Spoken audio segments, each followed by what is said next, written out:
Bonjour à tous. Alors, on va entrer vite dans le sujet, hein. Mais donc je vais vous faire part de mes découvertes.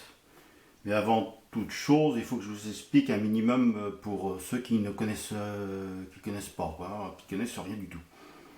Donc, je vais vous parler de ce que est un paramètre Q, hein, dit QTC, hein. Donc, le terme Q est un terme composite qui, dans ce cas, décrit l'amplitude de la résonance de l'enceinte. Il représente le degré d'interaction entre les circuits électriques, mécaniques et pneumatiques. Hein. C'est, si vous voulez, pour écouter de la musique de qualité, hein, il faut pouvoir qu'une enceinte descende à un certain niveau de grave, une certaine qualité surtout, hein. Donc, parce que pourquoi le grave? Alors, pourquoi il faut que ça descende dans les graves? Et tout simplement, ça donne de l'ampleur à la musique, hein, ça donne, voilà. Donc, si vous n'avez pas d'ampleur, votre stérophonie est moindre, hein, il n'y a pas de secret, hein. Donc, c'est pour ça qu'on cherche énormément à descendre dans les graves. Et pour ça, bon, il y a plusieurs types de systèmes. Bon, j'en parlerai un autre jour, hein, des différentes éditions. On va rester dans des choses simples, seulement pour expliquer le système Carlson, hein. Donc, je vais vous parler. Voilà. Donc, alors pour descendre dans le grave, on a besoin d'une grande caisse. Parce que pourquoi? Ben, tout simplement, comme je viens d'expliquer, c'est une histoire d'élasticité de l'air. Donc si votre élasticité de l'air est moindre, hein, donc automatiquement vous allez descendre dans le grave. C'est-à-dire la membrane va pouvoir se bouger beaucoup plus, donc donner beaucoup plus de grave.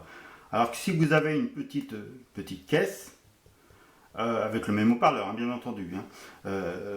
Et bien là, vous allez avoir une grosse force élastique, ce qui fait que vous ne pourrez pas descendre dans le grave, hein, c'est le problème. Alors, donc c'est une histoire d'élasticité de l'air, hein, ni plus ni moins.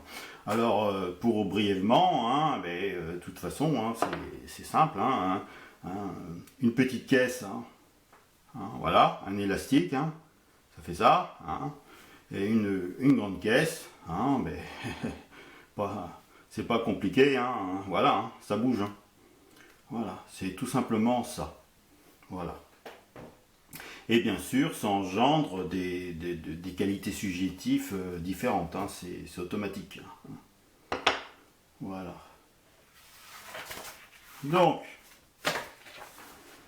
alors, on va faire la suite. Alors, on va mettre quelques paramètres, hein. Donc par exemple le paramètre, voilà, par exemple, pourquoi 60 degrés? Parce que la plupart de la majorité des enceintes Carlson, hein, sont tous à un angle de 60 degrés, hein. Donc 60 degrés là ou là, hein, ça dépend dans quel sens que vous prenez, bien entendu. Donc c'est incliné à 60 degrés, donc vous avez un triangle à 60 degrés, hein, c'est automatique. Donc par exemple, pour les transitoires,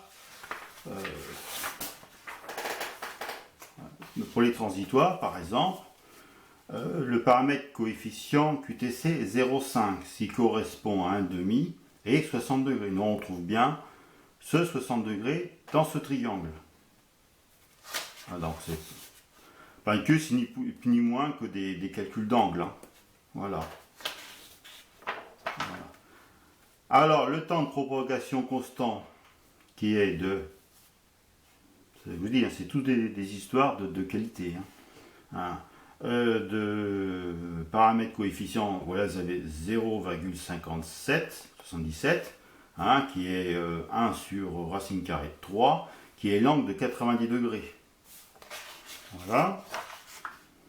Et la réponse en amplitude et ondulation constante, qui est 0,86, qui est la racine carrée de 3 divisé par 2, Et donc c'est l'angle à 30 degrés, hein, forcément, puisque c'est un triangle, donc dans un angle de 60 degrés, eh bien, vous avez un angle à 30 degrés, hein, c'est automatique. Hein. Donc voilà, alors on va parler de ça. Hein. Donc, temps de trouver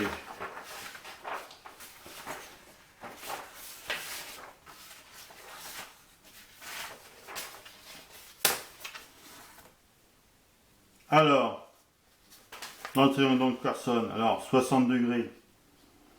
Alors, vos transitoires se trouvent ici.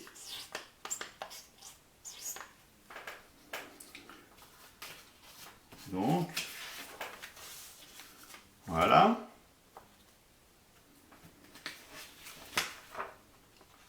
Le temps de propagation constant, hein, donc il se trouve dans l'angle à 90, donc 0, 5, 17. Et réponse en amplitude et ondulation constante, vous allez la retrouver dans 0,